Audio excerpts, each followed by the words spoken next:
let's draw some pumpkins, shall we?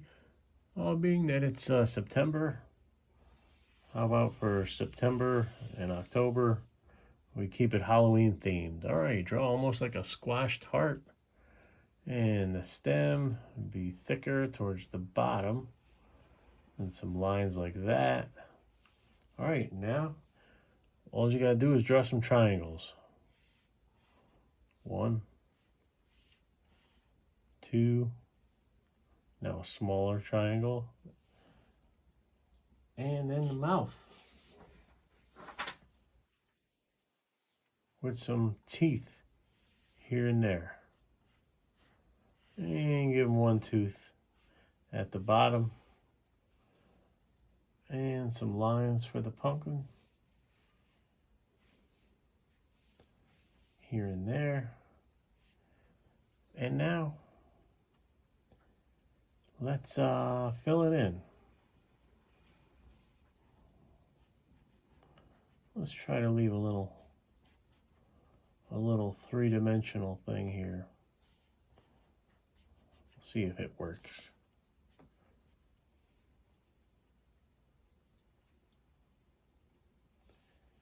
Yeah.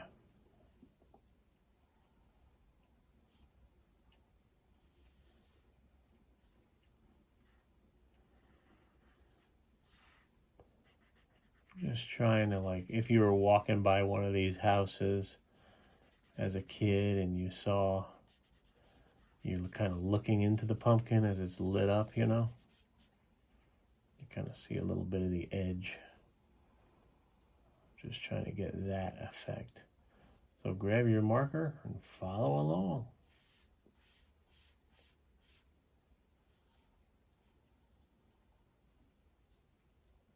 I mean, the faces are endless.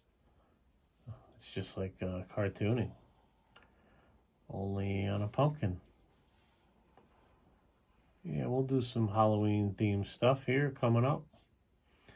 We'll do some zombies, we'll do some Frankensteins, some werewolves, some vampires.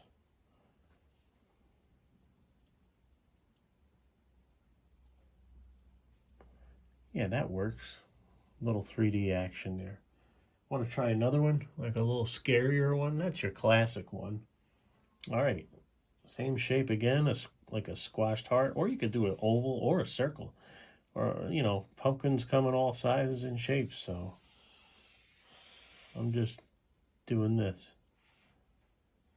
Let's make the stem go the other way. There we go. Now how about a little more scary? Let's have some eyes kind of going in like at an angle. So these are triangles, but they're a little more squashed. All right. And let's draw an upside down triangle. And a bigger evil smile with some angular teeth.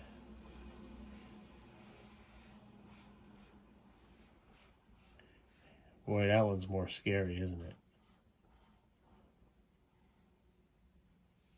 Kind of cool. All right. Let's fill this one in all black. See what it looks like. I'll use a Sharpie or a pencil or a marker, Crayola, whatever you have on hand. No pressure. Easy peasy. You got this.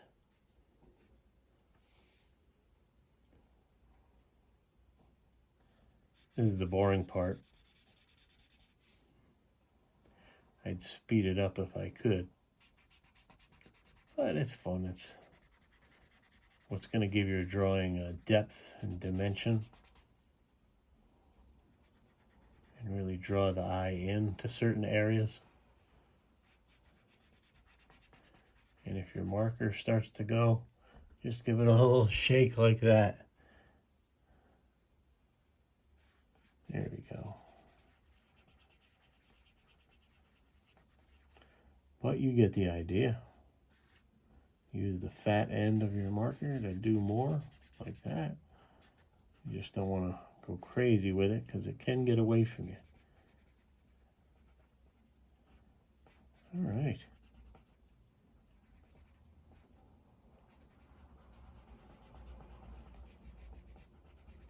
We got time to color them in.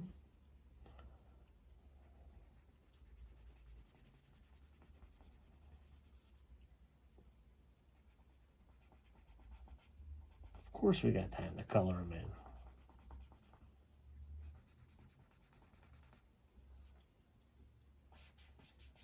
And this mouth is taking some time, but you know what? I think it's a real scary looking mouth. Once we're finished here, we'll kind of see what we got.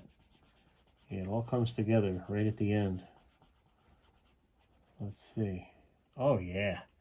Wow, that is scary. And some lines. You don't have to connect your lines. Just here and there.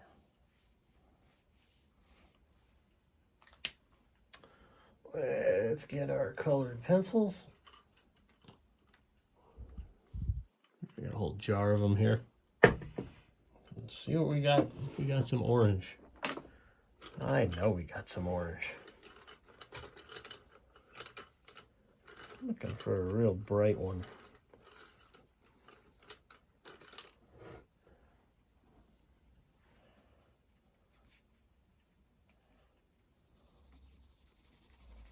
That one's more peach.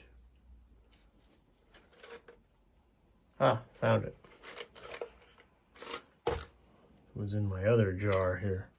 Here we go. This one's probably a little more what we're looking for. Yeah. And the colored pencils are good. Just kind of turn them on their side to cover more ground, you know. And you can go pretty quick with these. You can go right over that black too. See, it'll handle it. No problem.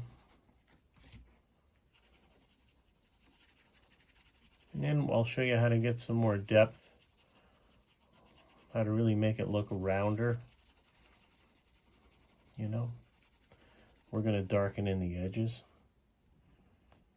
as well. Almost like an egg, like the old ball trick, you know, when you draw a ball or an egg when you're first learning how to draw. There you go. Now to give it a little more feel, you could really darken in the edges like that. Don't worry if you color outside the lines. This is just for practice, and you can always erase it. These colored pencils will erase somewhat. So see, the edges are a little darker here, and it'll draw your eye in more. And if he was sitting on the ground, we could do a cast shadow as well. But see how much darker you can get with these when you really press?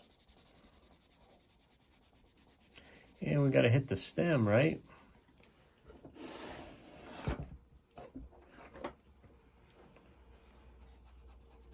Yeah, there it is. Take a little work. And the stem is green, like a darker green. There we go.